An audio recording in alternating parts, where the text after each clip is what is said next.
Is Alicia Perkins. I am a licensed clinical social worker. I've been working in the mental health field for over 20 years to spotlight other moms that have dealt with adversities and that have turned their situation around to get to where they are. And this is to uplift other women who may be going through the same thing they're going through, to let them know that you're not alone. And today I have with me my S.H.E.R.O today for the month of March. And the funny thing is, when I met Crystal, we found out that our birthdays are only one day apart. So it's the Pisces up in here. Right. And so we just want to celebrate our birthday, but also Women History Month also is this month. And so she's a phenomenal woman. She has a wonderful story. So I'm just glad you all tuned in today to hear her uplifting story. So Crystal, share with the people a little bit about yourself, where you're from. All right. Well, I'm Crystal Barnes, and I am from Winston-Salem, North Carolina. Woo-woo. I am right. Woo-woo. I am a mom of three. I have a daughter that's 19, one that's 15, and my son is 7. I have dealt with quite a few different health challenges, everything from domestic violence and childhood abuse.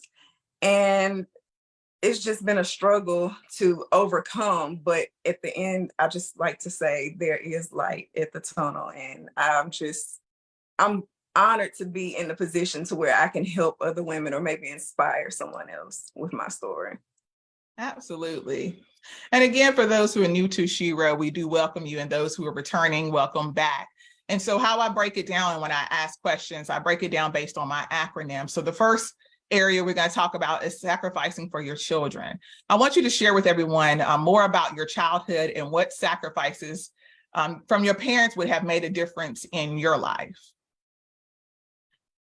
So by me being a young mom, a teenage mom, personally, I think having that support from my parents would have been huge. Instead, they were very disappointed, as most parents would be in that situation, but I didn't get embraced. Eventually after the initial shock, you would think, okay, let's move forward. But I ended up moving in with my grandmother, and I just didn't get the support that I felt that I needed from them. So in hindsight now, I look back and I think that a lot of the things that I've done following that, becoming a teenage mom, was kind of like a domino effect of not having that support. So for me, I look at it with being a mom now, and especially with having teenage daughters, there is always going to be challenges that we're going to face. And I try to put myself in their shoes and try to be a lot more understanding, because I realize now that this could affect them on into adulthood. And I always tell people, we always want to give people the same grace that we want God to give us.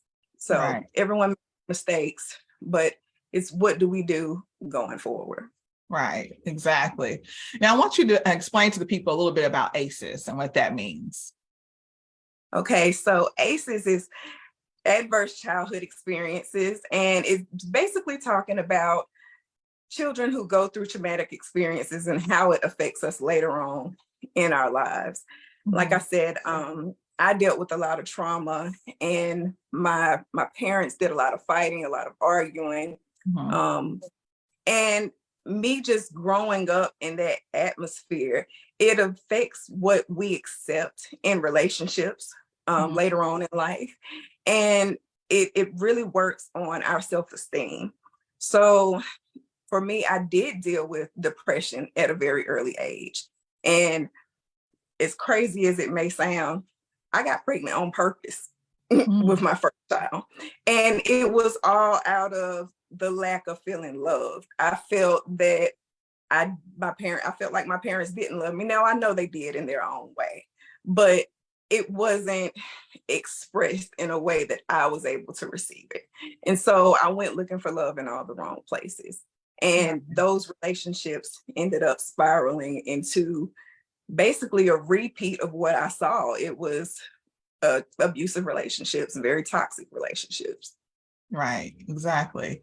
And so, like you said, sacrificing now for your children, you want to break the cycle and you're there for them. So, how do you show up in their life now? How are you more present compared to what you experienced as a child? I'm big on mental health. So, you know, if my kids have problems and issues and it's something that we're stumbling and to get across and our communication, Mhm. I'm on therapy and making sure that they're able to talk to someone, being involved in their schooling.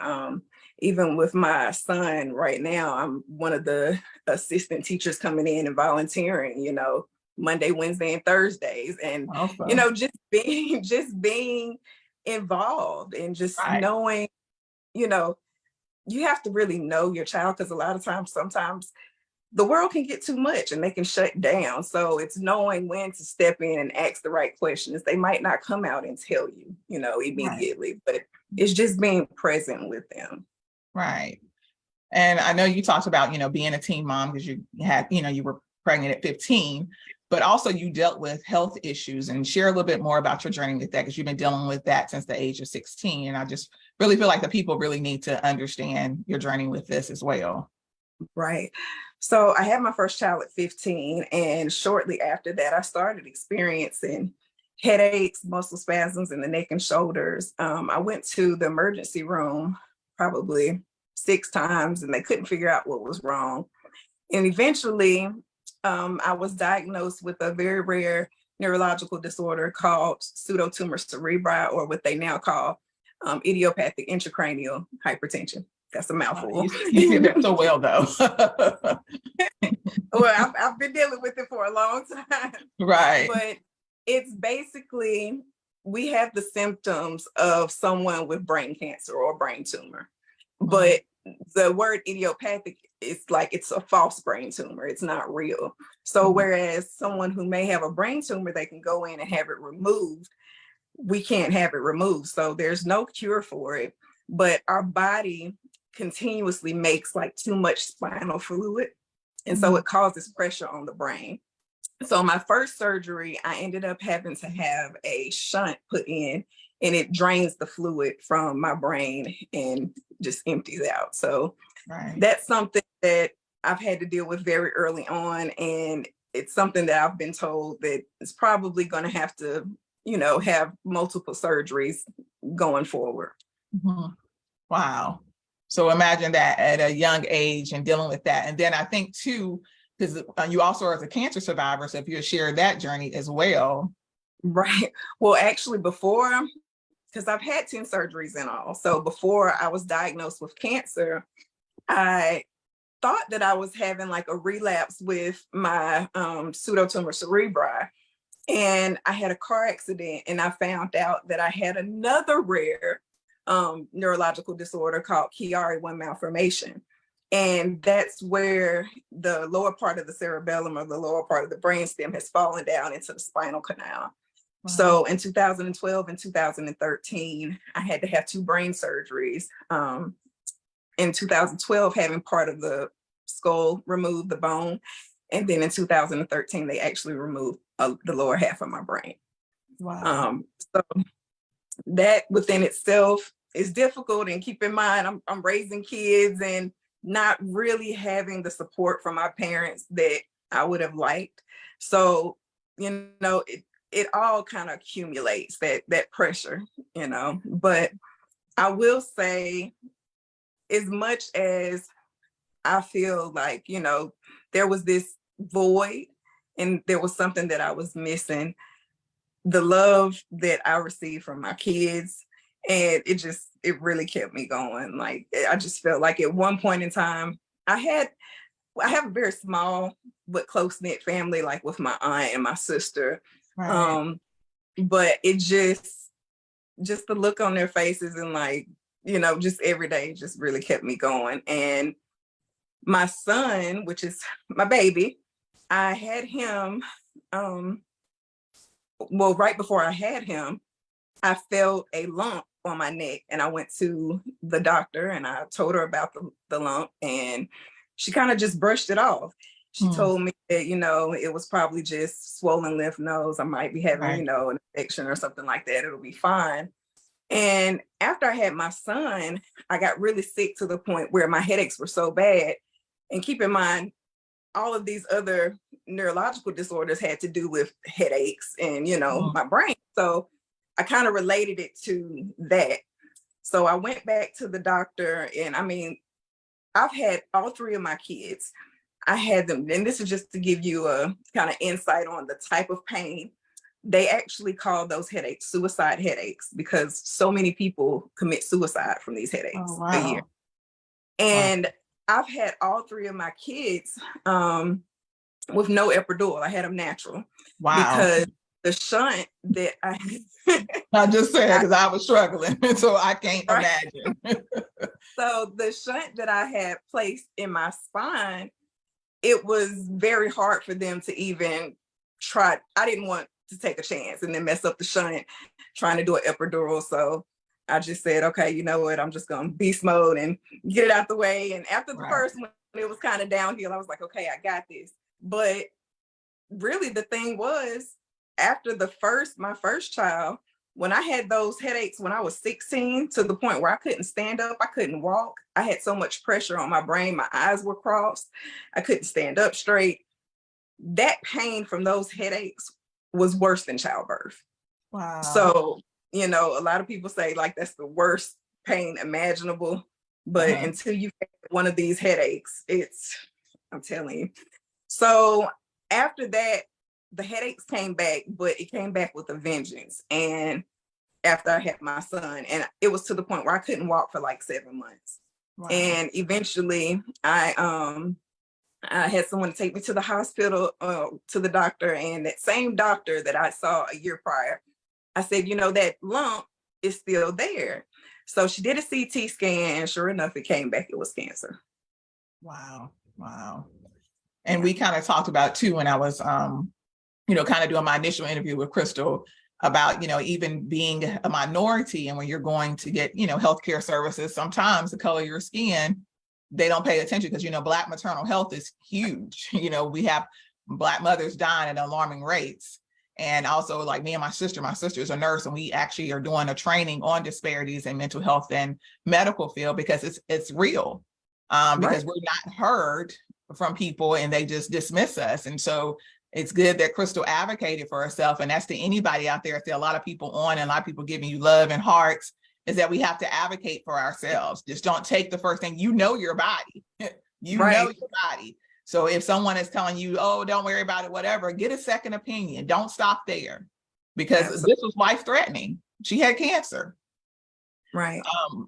And so when we talk, and as you all just paying attention to Crystal and all that she's been through from a teen mom and dealing with health issues, of course, you dealt with depression too in dealing with all this. And also, like you said, looking for love because you didn't receive that from your parents as a child. You got in some unhealthy relationships. And we know we're not given a manual or roadmap for life. And your life have definitely have a lot of twists and turns. So please share like those type of mistakes and what you were looking for and how it has made you who you are today. I think a lot of times I was running from my problems. Um, I always joke to say I was an escape artist. Anything that I could do to just escape my problems, I was all for it.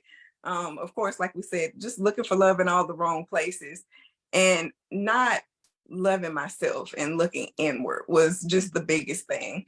I feel like I was very angry. I was lashing out.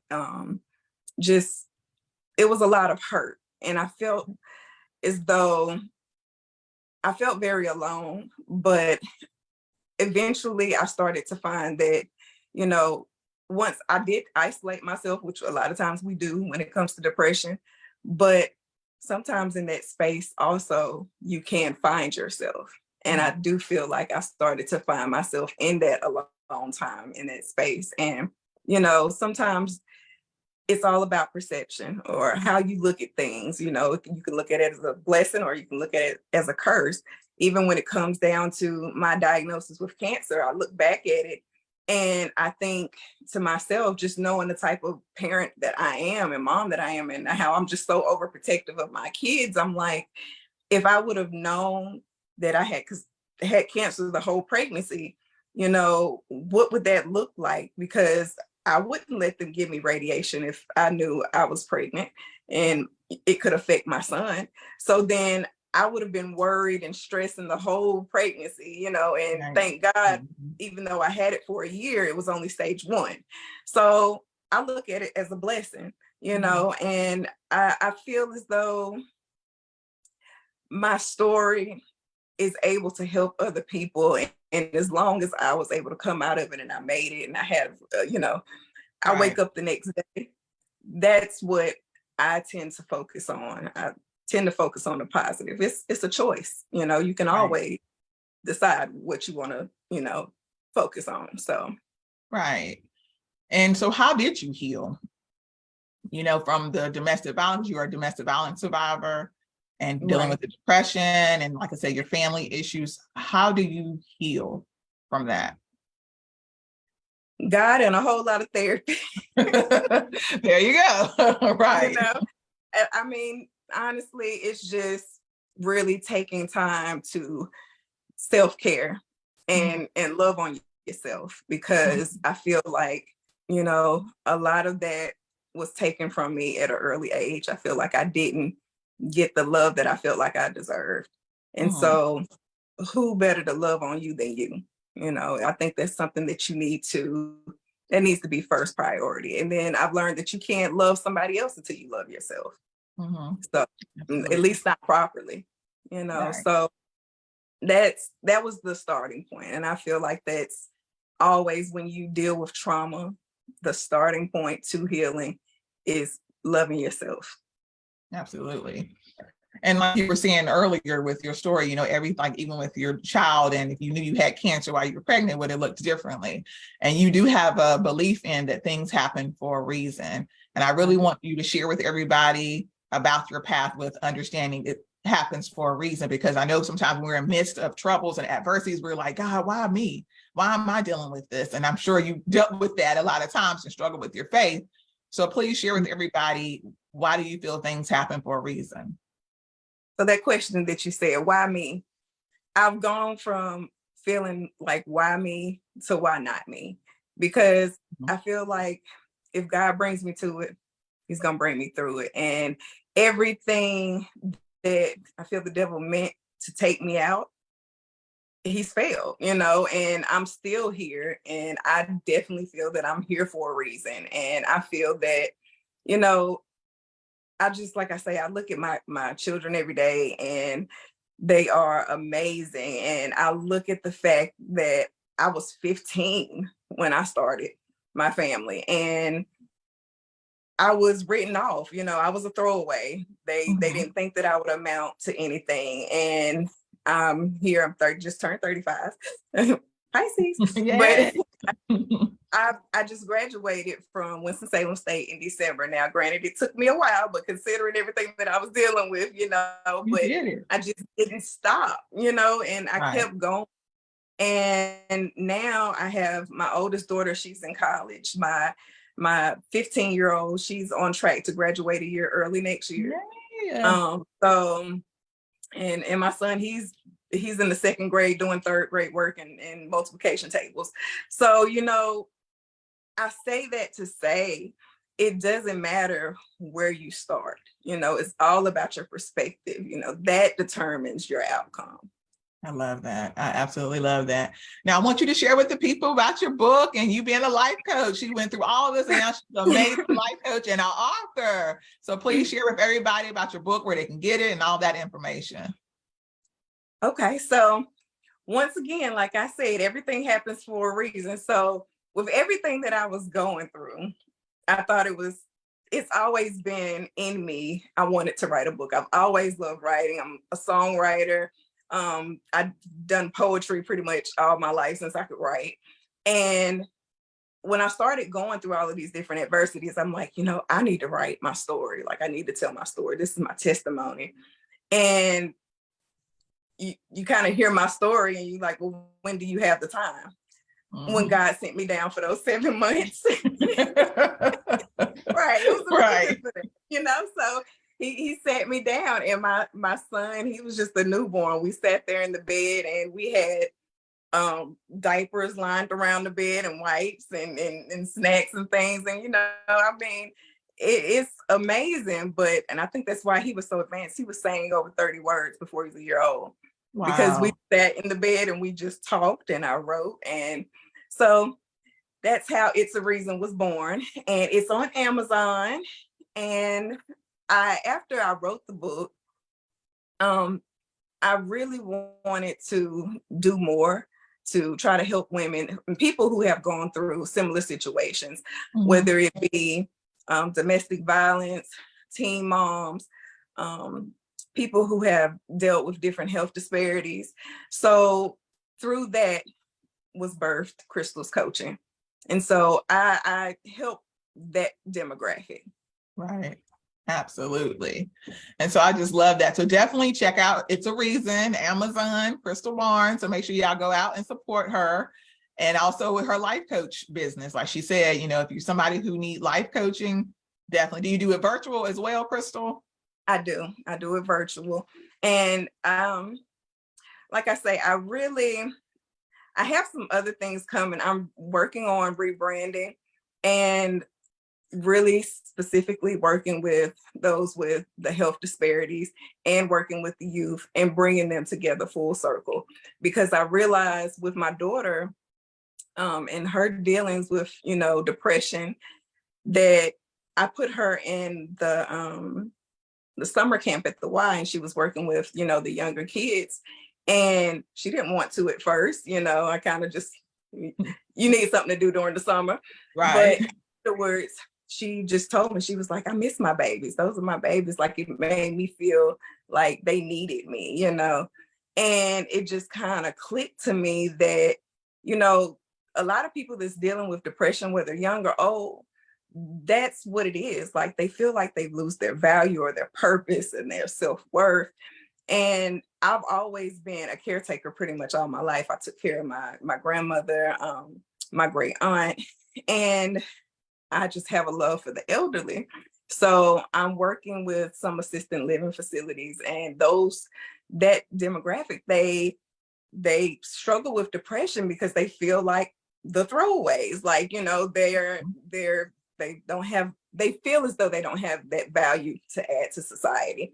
And this way, I'm really targeting at-risk teens, maybe young moms, or people who have gotten into some trouble or whatever. So to give them something positive to do, and to Right. work with elderly, but then also give the elderly a chance to feel like, we're helping to get these kids off the streets, or we're helping them to do something positive. And it just, Okay. yeah, so.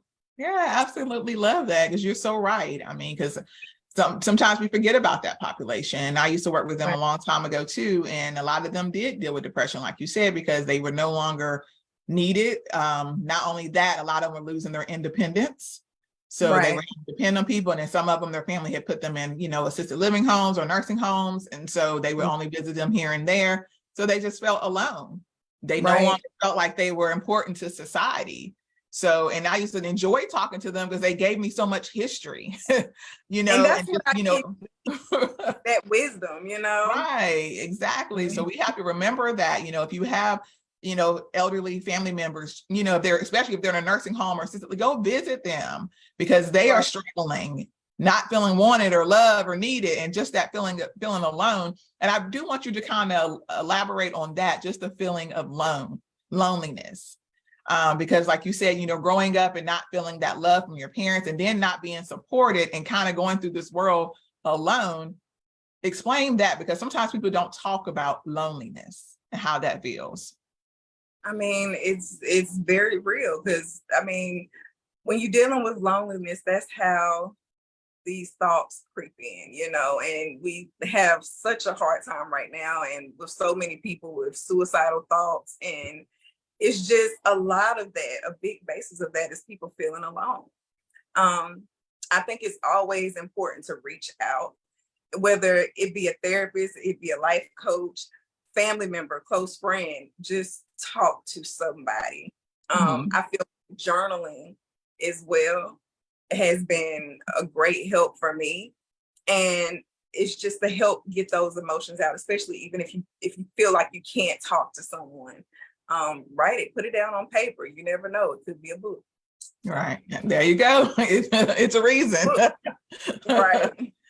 And so when we get to the part of revealing your truth, so when you lack love as a child, or sometimes people can be closed off to love, or they don't know how to love, or they go searching for it in the wrong places.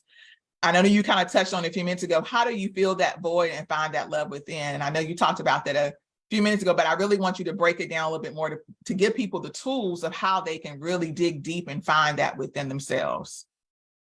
Find what you love to do. And a lot of times when we're searching for our purpose, we have to go back to what our struggle was, Mhm. what we went through. Right. So like I said, for me, it was getting over, my health issues and fighting through my depression and, overcoming my domestic violence issues and things like that. But also realizing that those things were meant for someone else as well. It was Mhm. meant for me to pull someone out. So of Mhm. their depression and their situation. So I feel like, it's different for every person, but Right. while you're searching, it almost always it has a link to what your struggle was and what you came through. Right. I So love that. yeah. And now I want to ask you, how did you find yourself, or how do you find yourself when you have been a mom the majority of your life? Finding what I love to do, nature. uh, Okay, so I'm a really big outdoor person. I like to fish and just be outside, and just really connecting with my spirituality. I don't know mhm. if you ever heard about like grounding, but just Mhm. getting, Yeah. and like I said, it might not work for everybody, but for me, was writing poetry, songs. Like that was just something that, I love to do. Singing was something that I love to do. And just finding whatever it is that brings you joy. And it's a big difference between happiness and joy, Mhm. because a lot of times when we talk about happiness, there's a lot of things and situations and material things that can bring you happiness. But joy is something altogether different. It's something that comes from within. If you have nothing at all, you can still have that joy. And I feel like sometimes, we can let situations kind of deter us from our happiness. But when you find that inner joy, find that inner peace, that's something that nobody can take away. Right. That's absolutely, I love that too. Because my last hero said that she was just like, joy, God gives us joy. So anything that happens, even if it's good or bad, we still have that joy from within. Unlike happiness, it can be fickle. It's here or there, depending on the situation or whatever. But we have to look for joy, because joy is not going to fail us. We're going Right. to have it within. We're going to know that everything is going to be all right. Now, what would be And your greatest advice to that teen mom or that person and that has society has given up on or considered a throwaway? What would be your greatest advice to those people? block out the negative, whether it's other people, put negative things in your ear, or if it's negative coming from within, because a lot of times we have self-doubt and we can be our own Very worst true. enemies. So block out the negativity, be intentional when it comes to your thoughts. We're human, so it's gonna happen. You're gonna have those doubts. Those doubts are gonna seep in. But it's all about being intentional and redirecting your thoughts to something positive. And another thing with, just faith and having faith in God, and just really what brought me through is just knowing who I am, Mhm. and who I am in God, and that He is in me, and that, that's where my strength comes from.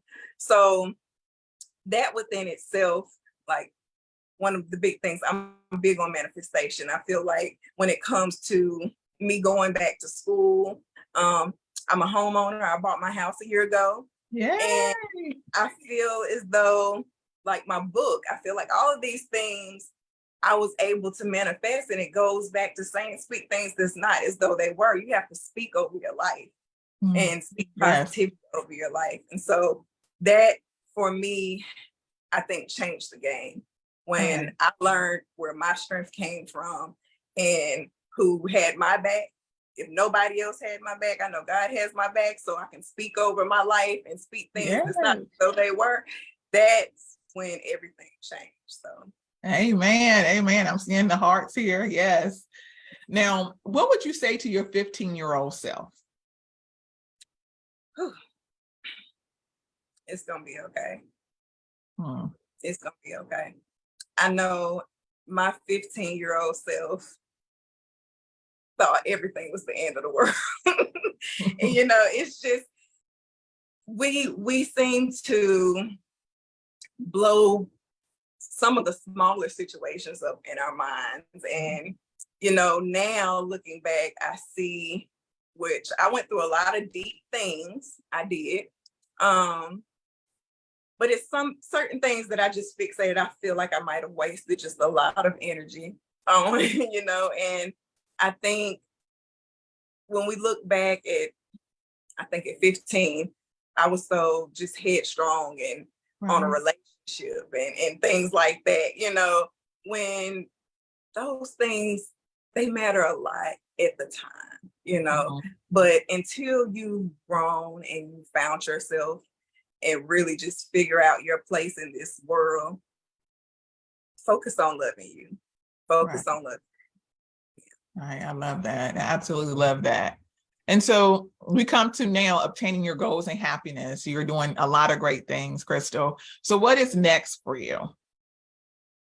So, like I said, I'm working on, and I don't want to say too much, but don't tell everybody your dreams and goals. right. But I am working on my second book, and I am working on getting this mentoring program with the elderly and the youth right now, and working with, and not only just the elderly and the youth, but anyone who feel like they're losing their independence, because I feel like I was in that position when I couldn't walk. So for people who have certain health disparities and they're not able to be in the space where they once were, and they feel like they're losing themselves, or what is my purpose, so that's what my goal is and what I'm focused on. So awesome. So I just want to say to you, Crystal, you are a S.H.E.R.O. You have sacrificed for your children. You have healed from your past hurts. You are evolving into what God wants you to be. You sat here today, revealed your truth, and you out here obtaining your goals and happiness. I am so honored to have you here today. So glad that you shared your wonderful story with everyone. So just looking forward to see all that God has for you and what you're going to be doing next. And I definitely would encourage everyone to please support Crystal. Get out there, buy her book on Amazon. Because another thing too, we don't have a whole lot of Black female authors. So let's support her and let's be there for her. But of course, to everyone who joined us tonight, thank you again for joining S.H.E.R.O. We do appreciate you. Definitely check out my page for other S.H.E.R.Os as well. There's so many great stories that have been shared by so many wonderful women. I mean, I tell you guys, I have been blessed every single time I speak to one of these ladies. Their stories have just moved me to a whole nother direction.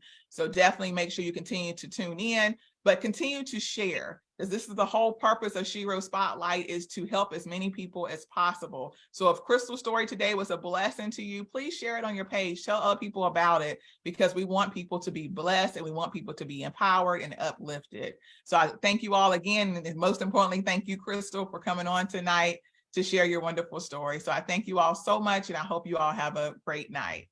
Bye. All right. Have a good night. And thank you for having me, Alicia. You're welcome. All right. Bye-bye, everyone.